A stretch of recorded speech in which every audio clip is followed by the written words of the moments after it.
পুরো ব্যবস্থাপনাটা দেখেন এইরকম একটা ব্যবস্থাপনা হয়ে আছে।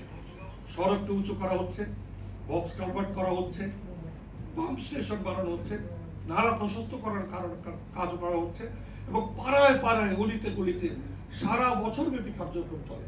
একটি সুস্পষ্ট বিষয় বাংলাদেশ পরিবেশ আন্দোলনের পক্ষ থেকে আজকে বলে রাখতে চাই, আমরা এই পাড়ায় পাড়ায় অঞ্চল ভিত্তিক আঞ্চলিক রাজনৈতিক নেতা অথবা রাজনৈতিক কর্মীকে তোষণ এবং পোষণের জন্য এই ধরনের প্রকল্পের মাধ্যমে যে একটি কর্মধারা বিরাজমান তা রদ করার জন্য আবেদন করছে।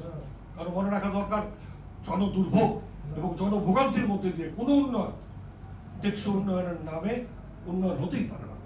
এবং এই কাজগুলো বারংবার করা হয়, এর মধ্যে দিয়ে তারা কোনো না কোনোভাবে তাদের পোষণ হয়, কিন্তু মানুষের দুর্ভোগ বেড়েই চলেছে। কারণ আমরা পরিকল্পিত সমন্বিত কার্যক্রম করছি না। কর্তৃপক্ষের চিরচেনা